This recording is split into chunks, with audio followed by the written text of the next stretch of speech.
Please don't fall in the snow. So I've been thinking about doing this episode for a long time now. And it's probably my third take on it. I keep thinking about new things to say. But it's an important one. It needs to be shared. It needs to come out even if it is the middle of a blizzard. And it's about meditation. So let's talk about meditation. I know that there's a lot of people talking about it out there. There's a lot of theories, there's a lot of methods. I know some teachers talk about like a 2-hour meditation. Some people go to seminars and workshops where they meditate for like days. And that's great. Honestly, if you can do that, if that's something you're drawn to, go and do it. The meditation that I want to talk to you about is the simple, everyday, just do it kind of meditation. This one is for you if you don't have a meditation practice yet. So this is a simple way for you to get started. First thing I want to do is I want to talk about 3 misconceptions. 3 misconceptions about meditation. Number 1 is that it has to be done a certain way. No, it doesn't. The whole point of meditation is to remove the focus from the outer world and focus within and stay focused within for an amount of time. Now, if you sit down to do that, great. If you go for a walk in nature to do that, great. If you're in a bathtub while you do that, great. If you do your dishes while you do it, great. You know what?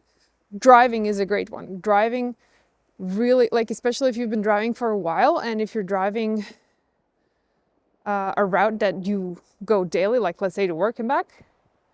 Have you ever noticed how you kind of lose yourself and all of a sudden you're like, I am at work, I don't remember getting here. Like all these tiny turns, tiny pieces of the path that you're just not thinking about. It's because your brain is on automatic. And that's actually a meditative state. So anyway, the misconception is that it has to be done a certain way. It does not. All you need is some sort of activity. And I'm going to be talking about sitting down. And you need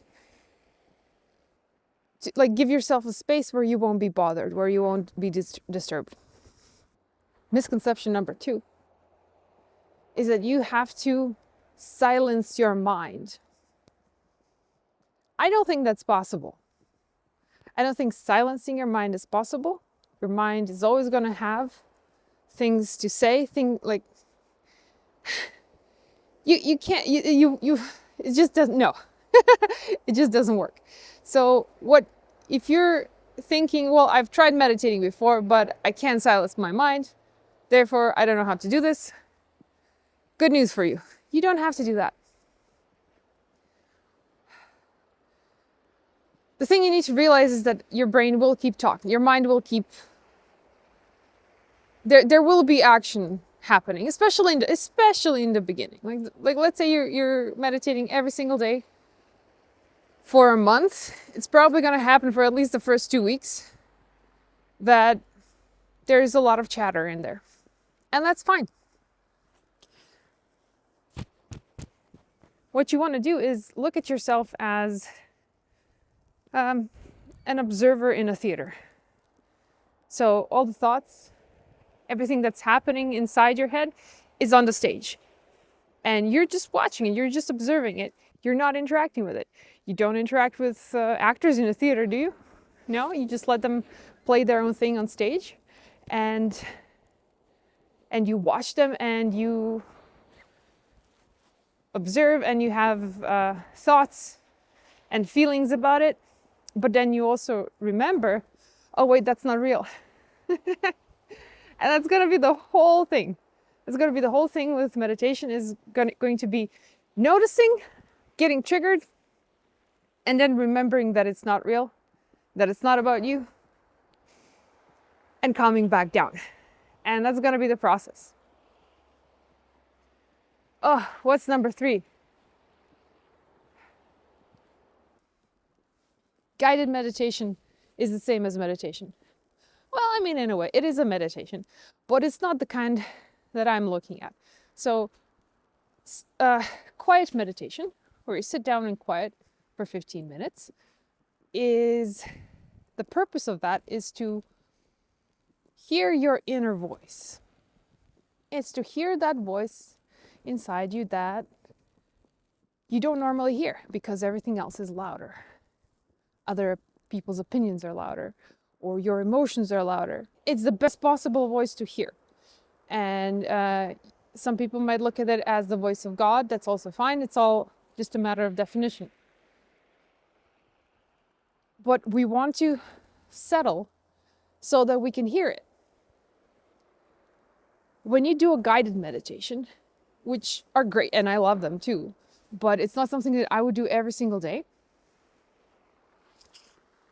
Guided meditations are going to take you on a journey. So it's like going to a foreign country and roaming around to see what you like and where you end up versus getting a tour guide. The tour guide is going to take you to 5 or 6 spots. You know you're going to go there. It's going to be fun. You're going to learn a lot about them, and you're not going to learn anything about the other stuff that wasn't on the tour. So I would say do the guided meditations too if they're fun for you. But just realize that it's not the same as sitting down and exploring your own inner voice. It's really a blessing these days that we have so many people who are into all these topics, and so many people who do post free guided meditations online. And they let you explore your guides, angels, whatever it is that you want to explore. But don't replace your own inner guidance with other people's guidance. That is the core principle of meditation, is that you're learning how to hear you. You are your own greatest guide. Nobody else can tell you what's right for you. Have you noticed that? Have you noticed that everybody has opinions? And everybody tells you what they think you should do, and it doesn't always feel right. It doesn't always feel right, and it doesn't always end right. Okay, so now that we know that, what you're gonna do is you're gonna find a spot that you can be undisturbed for 15 minutes. You're gonna set a timer for 15 minutes or 16. Bear with me. And then you're gonna just sit. And like we said, you're gonna notice thoughts coming up, actors on stage acting up, some being louder than the others. And you're gonna keep reminding yourself,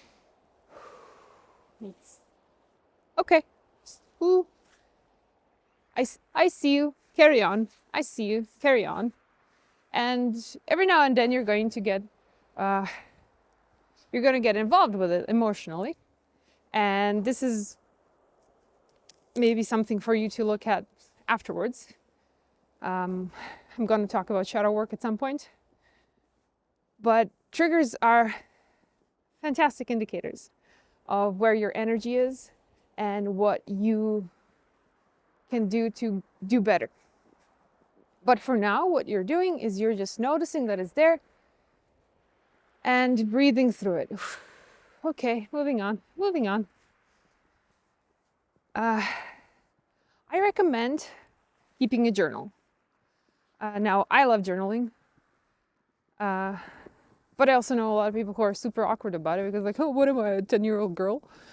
Journaling is a fantastic tool because like putting your hand down to paper, it allows your brain to pour out. Now, some people might find it easier to speak So like they might do something like this, like talk to a camera and just talk. But let's say you give yourself a half an hour every day to just write down what's on your mind. It's a meditation in itself, really. If I had to choose if I can journal or if I can meditate, I would go for the journaling, because my mind is super active. I have a lot of thoughts. My mind has a lot to say, and not everything is useful. But writing it down takes it out of my brain. It liberates the space. So that might also be a type of meditation for you to try out. But why I'm saying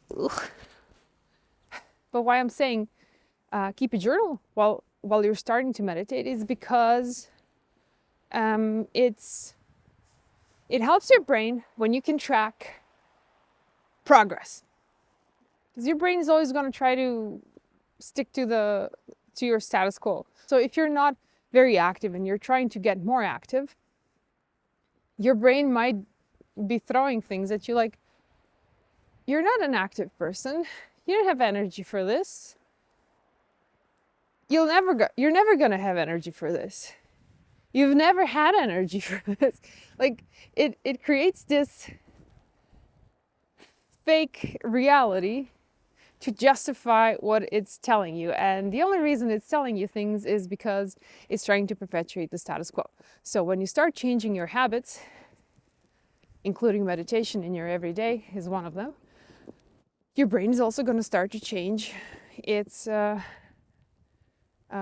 script. All of a sudden, you're going to be somebody who has no problem sitting down for 15 minutes. And keeping a journal that helps you notice when these little things are changing, it's going to be encouraging. It's going to encourage you to keep at it. Now, just going back really quickly to the 16 minutes versus 15 minutes, I like to give myself 1 minute extra beforehand to allow my body to adjust. So sometimes when I sit down, I need to fix the pillows, I need to scratch an itch, I need to get a blanket, whatever it is.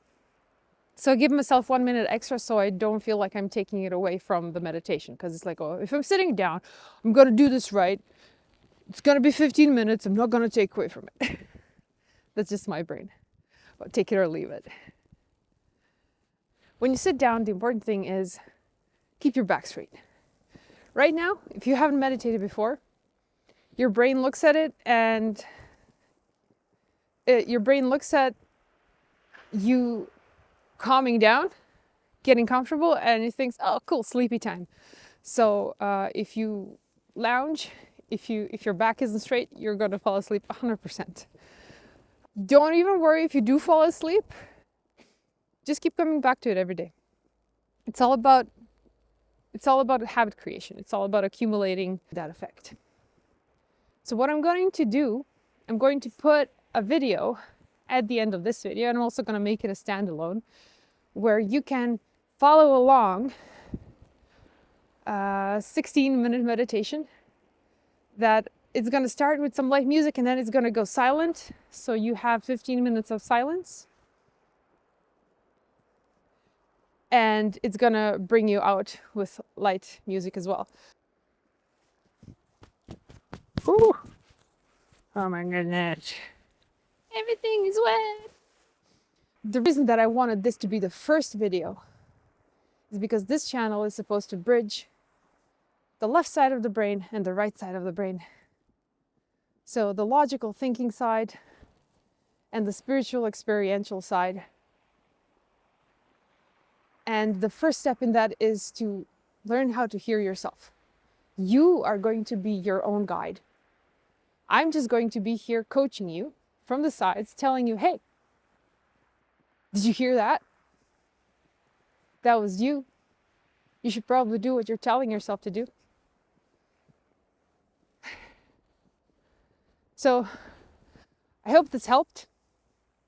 Stay tuned for the meditation and let me know in the comments below if you have any comments on today's video. Let me know how the meditation worked out, and let me know if you have any other topics that you want me to talk about. Otherwise, I'll just keep talking about what I want to talk about. All right, awesome. See you later.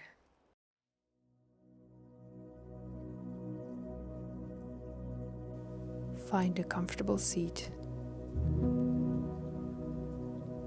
It can be on the couch, on the ground, on the bed. It doesn't matter. Make sure your back is straight.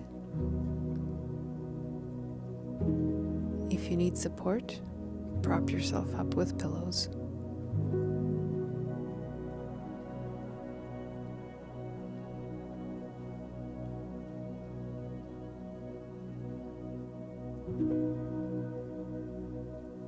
As you take your seat, take a deep breath in and hold.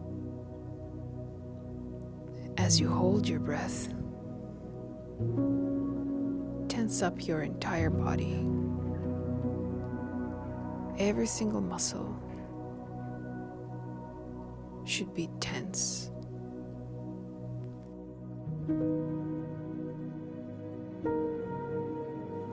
When you can no longer hold your breath, release the tension in your body and release your breath through your mouth.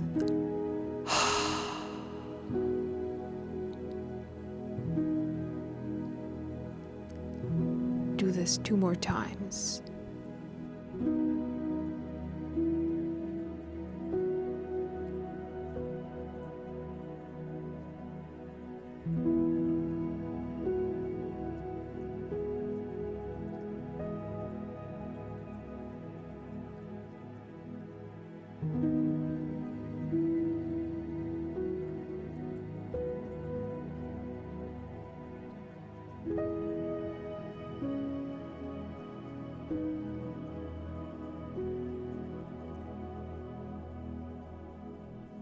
Now keep breathing normally.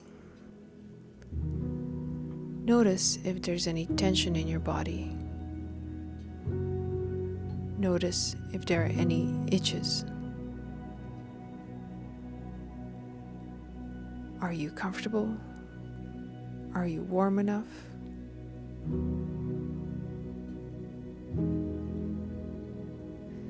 If your body has settled down and is not asking for anything else, resume breathing normally.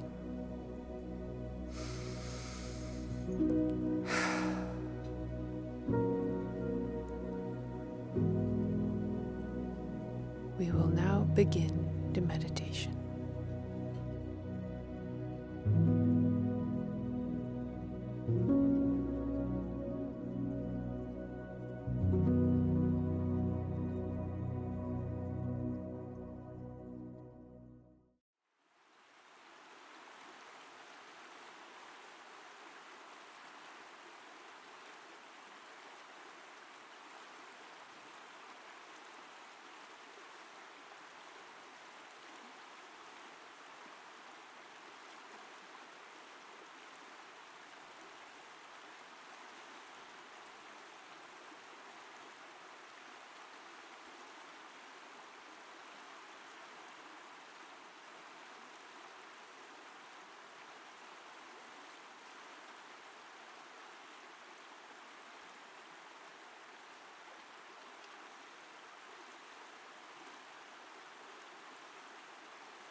Take a breath.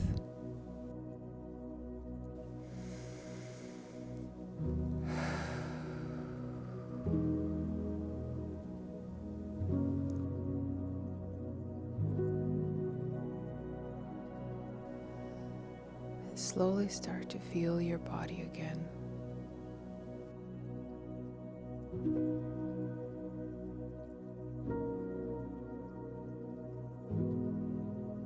Feel the sensations in your hands and start to wiggle your fingers.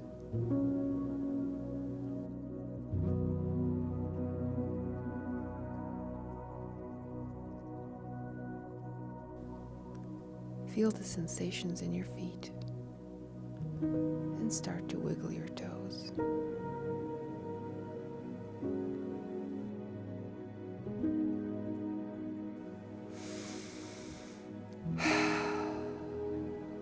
With each breath,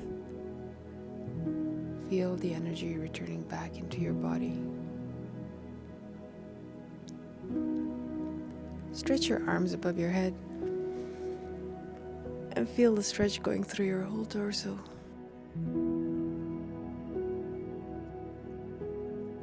Stretch your legs. Feel the energy returning to them. Place your feet on the ground and feel the ground beneath them. Feel your connection to the earth again.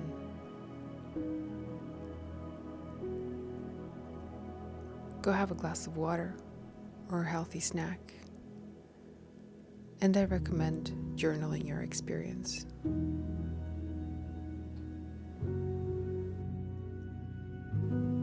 Come back to this practice anytime you feel life's demands throwing you out of balance.